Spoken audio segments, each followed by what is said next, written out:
Hey guys! So, welcome back to my YouTube channel. And for today's video, magra-review tayo ng isang product na sumikat sa TikTok. Matagal ko na siya nabili and matagal ko na din siya ginagamit. Yun nga lang, ilang beses ko siya tinry i-review ng yung talaga may video pero hindi ko siya upload kasi hindi ako satisfied dun sa video na nagawa ko. So ngayon, tatry ko ulit kahit pang-anim na beses ko na to. I-review natin tong Icon Sign Eyelash and Eyebrow Tint. Siguro kaya matagal akong hindi nakapag-upload Kasi ilang beses ko talaga siya tinry. Pero hindi ko siya ma-upload. But yeah, ngayon, kung ano mang kalabasan nitong video na to, titigilan ko na yung pagiging perfectionist ko. Ganyan yung itsura niya. Ayan.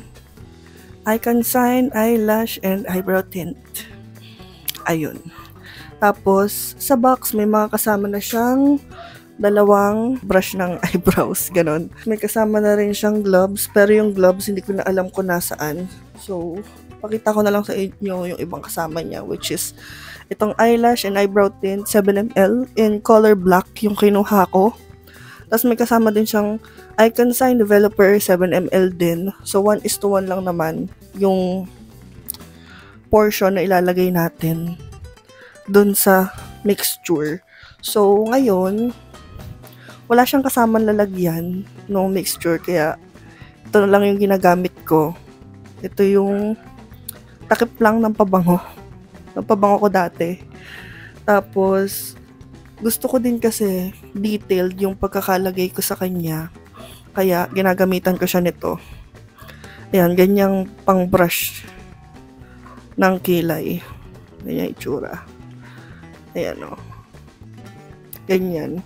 Ito, nabili ko lang to kasama ng pang kilay ko dati. Na long lasting din. Pero, ayun, ito na lang yung ginagamit ko kasi wala siyang kasamang katulad ng gantong ayan, ng ganyang ka-detailed na brush. Kaya, ayun, ito na gagamitin natin. Now, mag-mix na tayo ng developer and ng pangkulay. Itong dalawang to. So, sobrang unti lang na ilalagay natin. Unahin muna natin tong eyelash and eyebrow tint. Itong ganito pangkulay talaga. Ilalagay ko na lang dito yung price kasi hindi ko na din talaga tanda kung magkano yung bili ko sa kanya. And ilalagay ko din naman sa description box yung link kung saan ako bumili. Ayan. Ganyan lang kaunti yung nilagay ko. Kasi konti lang din naman yung lalagyan natin, di ba? Mas lagyan na natin siya ng developer. So, 1:1 lang talaga yung ginawa ko. Medyo konti pa nga yung developer, pero okay na yan. Tapos, mimix lang natin siya.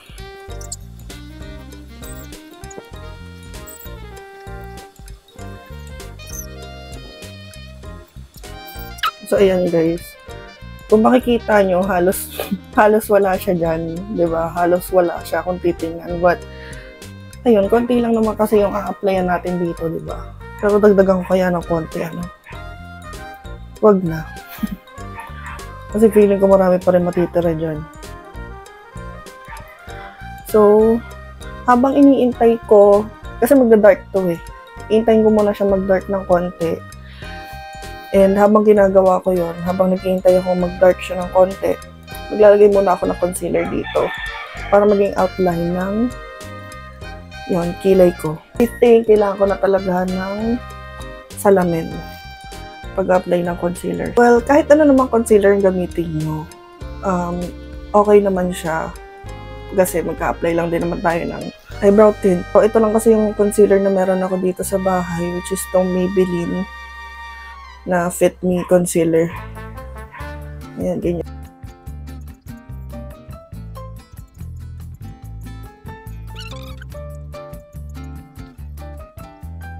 For me, okay na to.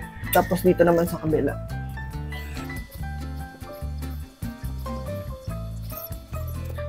Ayan. So, I think okay na din tong kabilang to. So, ayan. Bisitahin na natin yung mixture ko, no? Ito. Nag-dark na siya ng konti, pero hindi ko pa siya i-a-apply. Siguro haluin ko muna siya ng haluin hanggang sa maging dark siya na dark siya. Kasi, alam mo, gusto ko lang siya i-apply ng medyo dark na siya kaysa, para kita ko ba kapag ka ina-apply ko na siya kaysa yung sa ganito pa lang siya na ka-light. Baka magulat na naman ako, mukha na naman din tayong kilay ko, di ba? So, ayan. Kinuha ko na naman ulit ang panghalo. Pataluin na naman natin ito. Medyo matagal-tagal to, guys. Kapag ka-inintay nyo. Pero kapag ka-naman hindi nyo inintay, pwede nyo kasi siya ilagay agad. Sa akin lang, gusto ko makasigurado na maganda yung kalalabasan niya. Diba? Kasi ilang beses na ako nag-video eh. Masayang na naman yung video kasi nagmukha na naman din tayong kilay ko. So, balikan ko kayo kapag ka dark na siya. Ayan, ganyan yung estado niya ngayon. Light brown pa siya. So, balikan ko na lang kayo mamaya. Hey guys, so I'm back. And ganito na yung itsura ng mixture natin. Ayan, medyo color black na siya, di ba? Ayan, so, i-apply na natin siya dito sa kilay ko.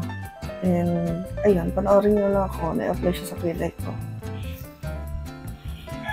Mas madali talaga kapag ka may concealer, so, I highly recommend na maglagay kayo ng concealer before applying this. Okay?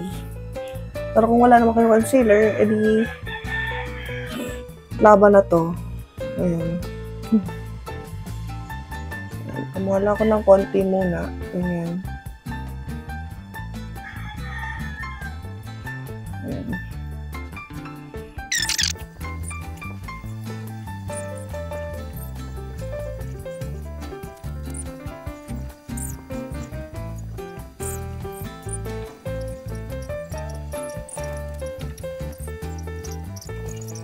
So, feeling ko okay na yung dito sa part na to. But titingnan natin kung kailangan pa natin siyang lagyan pa o dagdagan pa mamaya kapag medyo natuyo na siya. Okay. So, dagdagan ko lang muna ng konti dito sa part na to dahil pansin ko lang na medyo bungi siya sa video. And, ayan, kalat-kalat natin ganyan. Para to look more natural, right? Okay. Dito naman tayo sa part na to.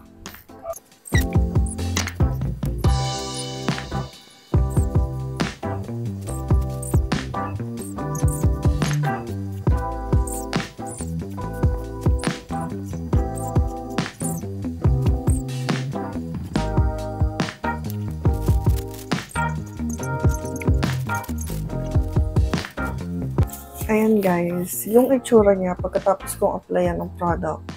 So, ayan. Ganyan na siya.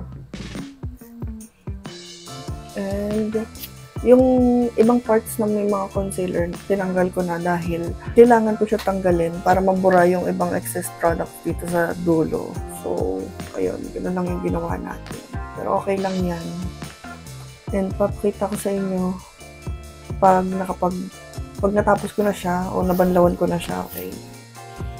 Hey guys. So, nabanlawan ko na siya. And yan, ganyan yung itsura niya ngayon. Okay na okay siya. Diba? So, tignan lang natin kung hanggang kailan siya tatagal. Ngayon ay May 21 na.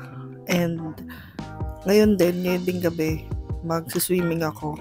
So, update ko kayo pagkatapos kong mag-swimming or pagkatapos kong magbanlaw. Ayun. Hey guys, so it's 10:42 p.m. Pero it's still May 21, okay? Same day na in-apply ko siya. And ganito na yung itsura niya ngayon. Ayan, okay na okay pa rin siya. And kung lalabas ako, hindi ko na kailangang magkilay. Lipstick na lang. So, ayun. I-update ko pa kayo sa mga susunod na araw kung hanggang kailan siya tatagal. Stay tuned. So, quick update lang guys. So, ganito na itsura niya. Ayan. Nilagyan ko ng flash para kitang-kita nyo. So, ayan. Ayan. Maganda pa rin siya. Siguro kailangan lang nating brushin siya pataas kasi laging pababa yung kilay ko eh.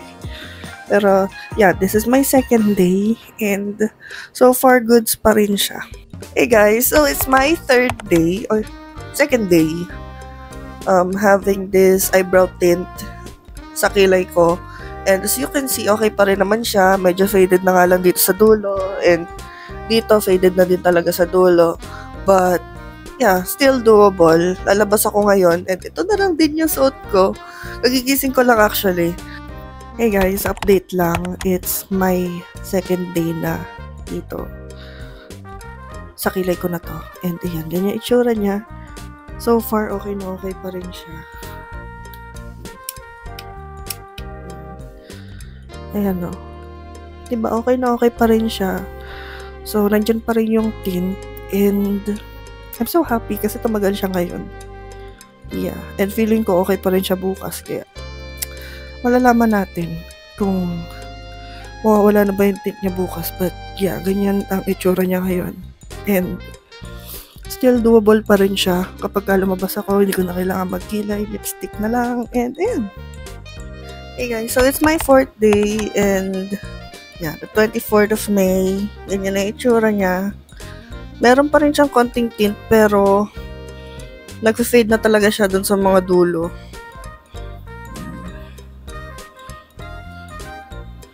Ayan no. Medyo bitak-bitak na siya dito. Ayan. And so tingin ko okay pa rin naman siya. Hey guys, so it's my 5th day na dito sa kilay kong to. And iyan, hanggang ngayon meron pa rin siya dito sa part na to. Pero dito, sa part na to, nag-fade na. Mula dito hanggang dito. Pero dito meron pa rin, diba? And dito hanggang dito parang meron pa rin. Pero dito, nag-fade na talaga siya. Pero, yun, para sa akin, hanggang ngayon doable pa rin siya. And it's 5th day na. Partida hindi ako nagre-reapply. Kasi kung magre-reapply ako, mag-update din naman ako sa inyo kung gagawin ko yun. Pero, ayan. Ganyan yung kilay ko. At hanggang ngayon, meron pa rin siya. Pero, it's my last update na.